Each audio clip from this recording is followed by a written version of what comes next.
Good morning and welcome back to the show. We're here with University School alum in the class of 2012 and professional basketball player, Mr. Jordan Barham. How are you, Jordan? I'm great, fellas. I'm great.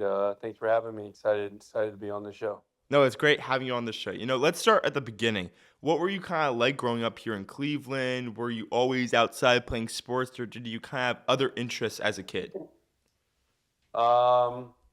I think for me, sports has kind of always been my life. My parents both played sports. My dad was a baseball player. My mom played basketball, so it was kind of like ingrained me and my brother growing up. So I was like, really always active, participating in a lot of sports. I obviously ended up having a career in basketball, but I played, football, baseball, ran track, played soccer, just was always active. We had a hoop in the backyard. So, me and my little brother are pretty, close in age. So we'd play and then had a really good group of friends I'm still friends with now that we kind of ran around in the backyard and played with. And that kind of just, that love for sports and the passion kind of just propelled me, into the life I have now. Yeah, and going off your family's influence, were your parents and siblings, I mean, you mentioned they were athletes, but how did they support your athletic career early on?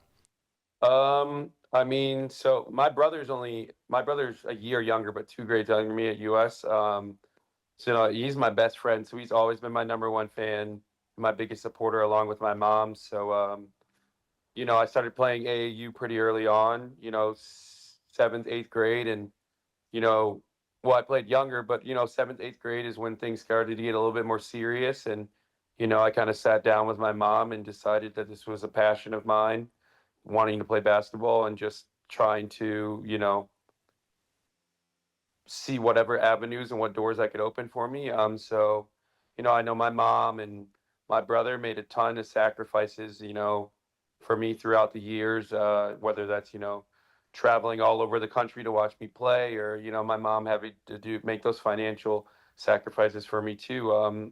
They've been my two biggest supporters. And, even now I'm here in France and my brother was just here helping me move into my apartment during preseason. And he'll be back around like October for the first games with my mom. So, it's been going on 20 years now. They've been my biggest supporters in this thing. What was kind of your transition to US, whether or not you were kind of a lifer? What did kind of US really mean to you early on, and what was kind of the decision to go there?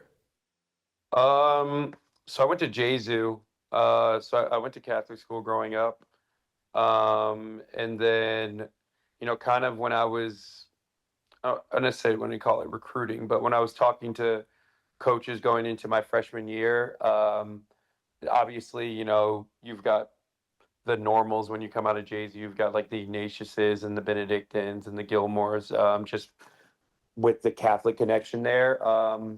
But once I shadowed US and got an opportunity to go there, was something I couldn't really turn down. Whether that's the networking, everything that comes with like US. I mean, you guys know it's a really really special place. So you know, luckily my best friend from Jay-Z, who, Pat Shealy's still my lifelong best friend now.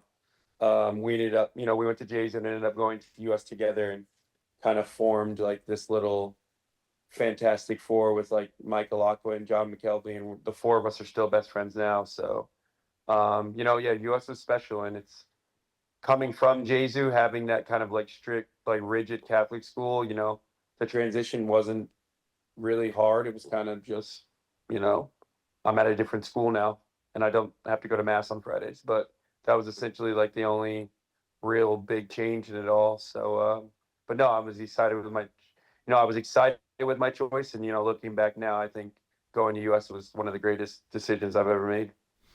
Yeah, well, that's cool. And at US, you played multiple sports. I believe it was football, track, and obviously basketball. Do you think those other sports like football or track kind of carried over to the basketball court? Yeah, no, absolutely. I think I've always said it, like, I don't think kids should specialize too early on. I think you should try to play different sports because there's different skill sets and different,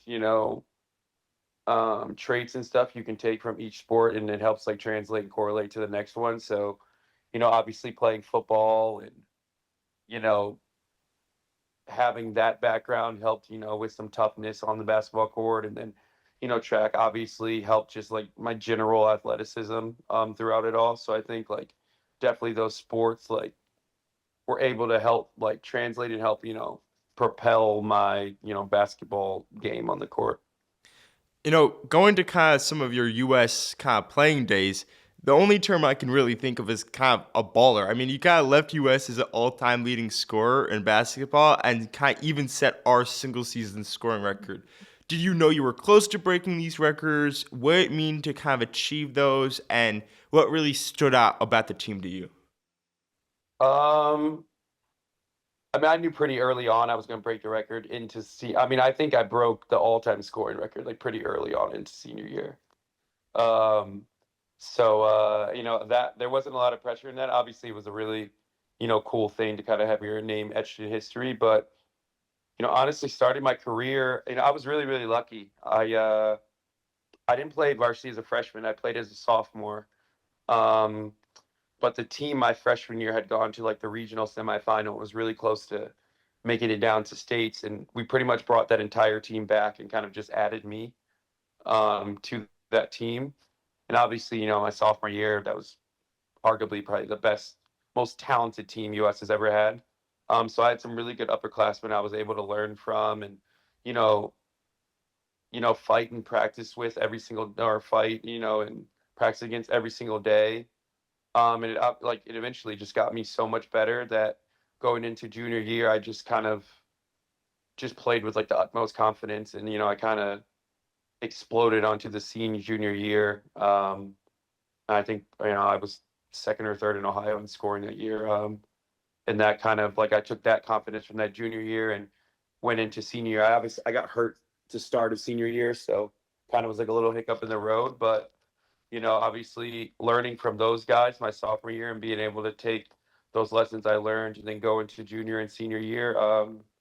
Those were really really special years, and they're years I cherish and obviously still have amazing memories from those. And let's talk about those memories. Is there one game or moment from your high school career that really stands out, like buzzer beater or big win that you'll just never forget? Biggest one that stands out probably has to be senior night, right? Probably senior night. We played, Hawken at home. They'd beaten us earlier in the year. Kind of a I wouldn't. I never want to blame the referees, but there were some questionable calls down the end that didn't go our way. But Hawken senior year, I have a lot of friends that went to Hawken. I was actually dating a girl from Hawken at the time.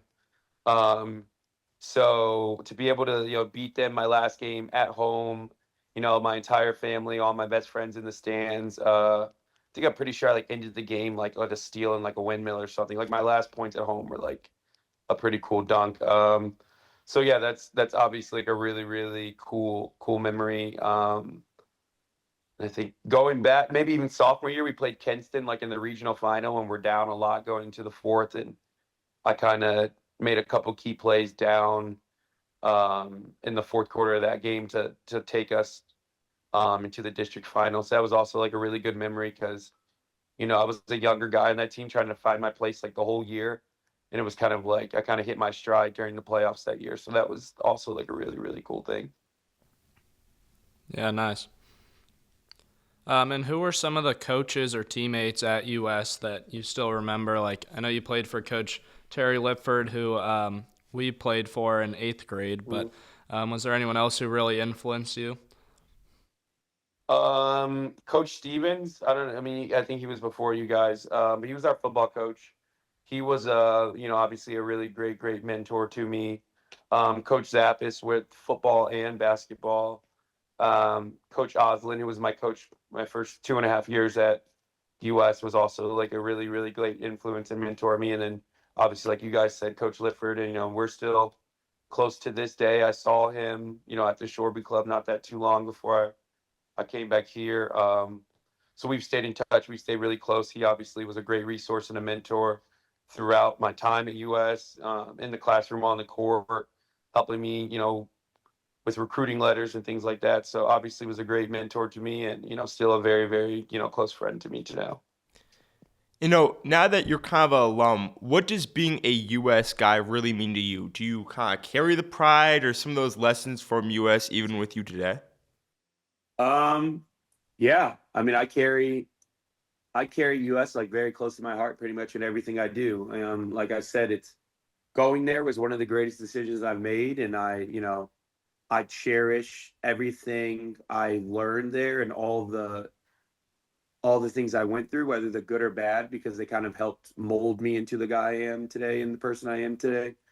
So like I said, whether I'm, in the States, abroad, wherever I am, I, try to represent US and carry that with pride because it is a very, very, very special place. And I say, to any young guys, throughout Cleveland, if you have the opportunity to go there, I would never turn it down because I'm really lucky to have had that opportunity and grateful to still have the connections and kind of just the web and networking that I still have today. So it is a great place. And let's shift from high school to college and kind of that process of your recruitment. You chose Davidson College. What made you choose Davidson out of all the other options? It was just the familiarity of it. Like I said, I'd always kind of grown up going to smaller schools. So, I went to JSU and then obviously US is a smaller school. So I kind of attacked the recruiting process that way. I didn't want to really go to like a big school. Davidson's obviously one of the smallest D1 schools in the country. And it's got, a very, very, very strong academic reputation along with, the years and decades of success they've had on the basketball court. So it was kind of just one of those things where it lined up, academically and athletically for me.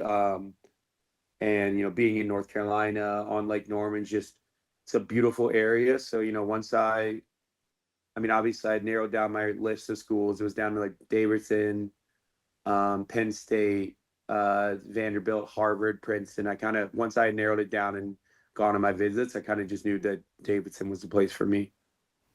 What was kind of that big adjustment like from going from high school to D1 college basketball? Was the competition or speed of the game kind of really a big shock for you initially, or did you see that transition as kind of easy? Oh no, for me it was an absolute shock. An absolute shock. I started college at 17. Like I graduated high school at 17.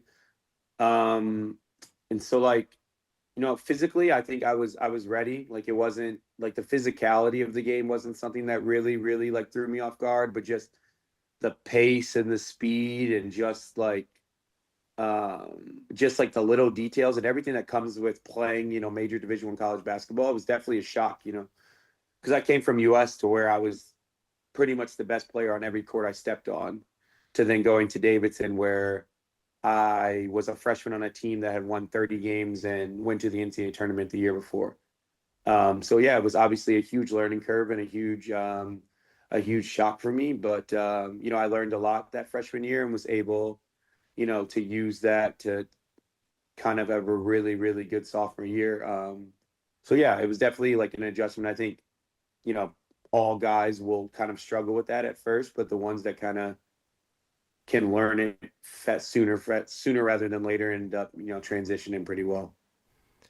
Obviously playing college basketball, especially at such a good school like Davidson at the time, you had to have gone against some pretty cool or pretty kind of notable players, especially during some of the prime years of Davidson's kind of athletics in general. Who are some of those players that you remember going against in college that really were just some of the toughest opponents? I mean, yeah, we played against a lot of really, really good guys. Because at the time we were in the SoCon, so we kind of had to make our non-conference pretty hard my first 2 years. And then we transitioned to the A10 my second year, so the non-conference kind of slowed down. But I mean, in those years, we played against, I mean, some notable names that come to mind. We played against like Jabari Parker. We played against Andrew Wiggins. We played against Ty Jerome, DeAndre Hunter, KJ McDaniel, Damian Lee. I mean, we played against so many NBA players when I was at Davidson. Duke with Seth Curry was there, the Plumlee brothers, you name it. Like we played against Duke, UVA, UNC team that won a national championship. We took them to double overtime. So it was like, throughout those times we played against some really, really good guys. And then even going into the A10, we played, the VCUs and Dayton's of the world and St. Louis, George Mason, Rhode Island. So, a handful of guys that are still playing and making a lot of money playing. But in terms of personal matchups for me, I'd say Jabari Parker was probably the best player I've ever had to guard. When he was at Duke, he was unbelievable. Like I'd never seen a talent like him. And obviously his career got kind of derailed with injuries, but he's still playing well now in Europe. But at the time, he had to have been by far the best player I'd ever guarded. One of the other really cool things is you got to compete in the slam dunk contest, the college slam dunk contest in your senior year.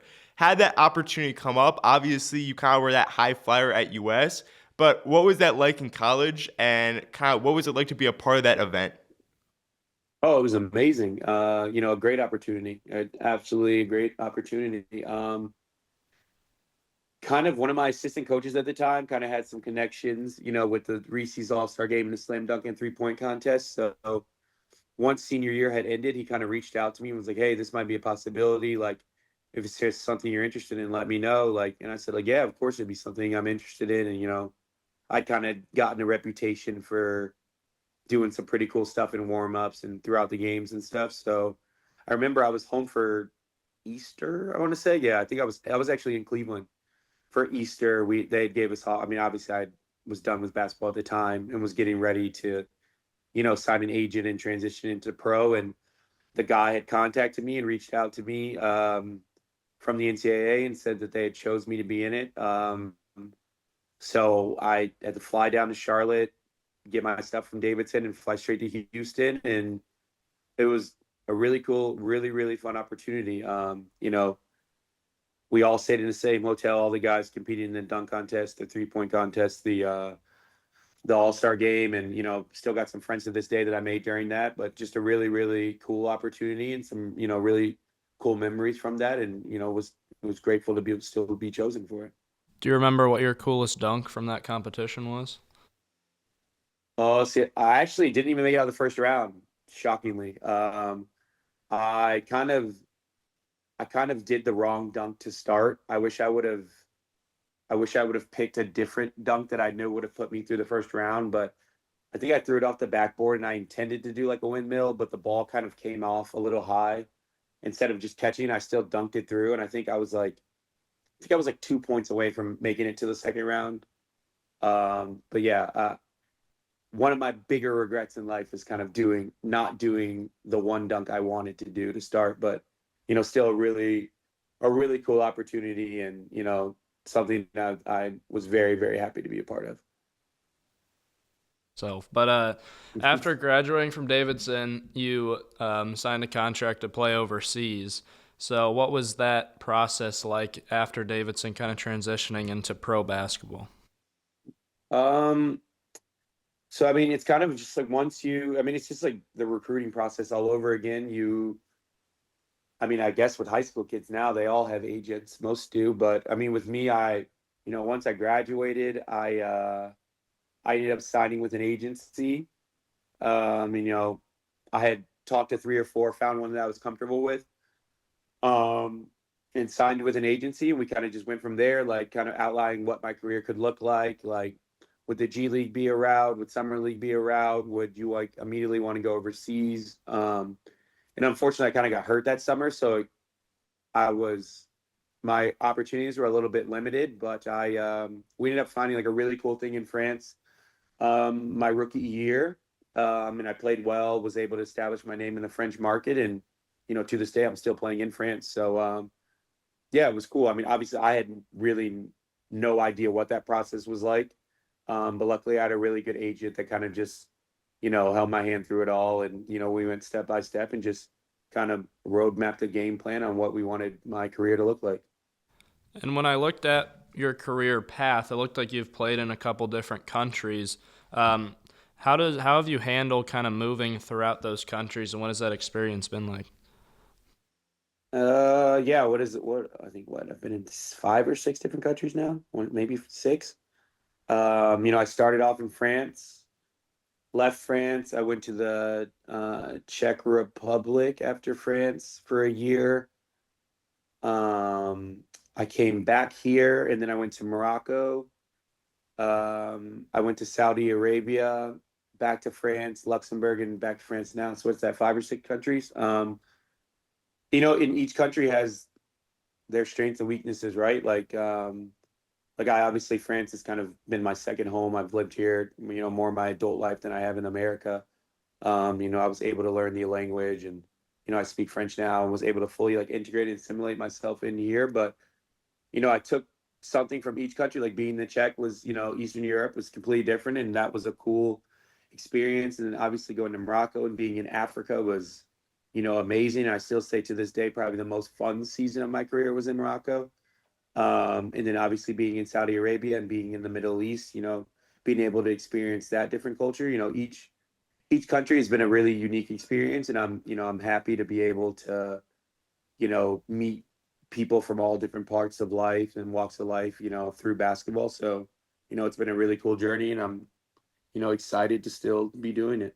Which country has the best food? Morocco for sure, hands down. Yeah, Moroccan food it's 11 out of 10. Like I think 10 out of 10 would be selling it short. Like the food there is, absolutely amazing. I just ate so many great things when I was there. So yeah, I'll say that answer any day. Kind of think ahead. What do you see on your horizon after your playing career? Is it maybe coming back home, planting roots in Cleveland, or kind of traveling more for basketball, or kind of where do you see yourself kind of settling? That's a really, really good question. And it's something I've thought a lot about the last like 2 or 3 seasons, as I've started to get up there in years in my career and kind of become more a veteran. I think for me, I obviously going to move. I'm going to move back to the States when I'm done. I've got my girlfriend in Cleveland, and we've started to establish and put some roots down. But for me, I've always, basketball has always been a passion of mine. So I want to stay in the sport. And I always kind of thought like whether there's different avenues to stay, whether that's, being an agent, being a coach, working for an NBA team, working for the league, whatever that is. But the NBA's also always been a passion of mine and something I've followed and loved my whole life. So, at this point, I'm starting to establish some connections with, NBA teams and the NBA itself to kind of just look into what some opportunities will be like for me after. So yeah, that I've kind of started that process a little bit, and it's been pretty cool. And I've learned a lot throughout the way and kind of been able to check off some things that I would want to do and so, some parts that I wouldn't want to get into. Like I don't foresee myself ever really wanting to coach. That could change, but for me, the ideal job would be like working in an NBA scouting department or, being a general manager, player personnel, something like that. So, just as my career continues to evolve, just, build those connections and just see what doors open down the road. Yeah, that's great. Well, looking back on your career so far, is there anything that you would do differently, or do you feel that everything kind of happened how it was supposed to? Obviously, I think everything happens for a reason, right? Um, but looking back, I think, there are some things I definitely would have done differently. Maybe would have done a little bit more due diligence on some certain clubs that I played for, and not to say that I had some terrible experiences, but just maybe doing some more due diligence on what my role would have been in the club before signing, or some certain things like that. Or looking back, maybe I would have, like now I think I'm very, very strict about taking care of my body and what I eat and what I put into it. And I think, when I was younger, I wasn't as conscious of that stuff. So I think that would be the one thing I'd probably change when I'd tell my younger self, because I kind of dealt with injuries younger, and, some injuries are freak injuries you can't control, but at the same time, being able to control the things you can control, like your diet and your sleep and, things like that, that'll just be able to, keep you healthy and keep you on the court more. Yeah. Well, is there someone that you consider kind of your biggest supporter, inspiration throughout this journey? Is there someone like this would be the time to say like thank you, I guess, to that person? Is there one person? For me, I mean, it's got to be my mom, right? Like she's my biggest inspiration in everything I do.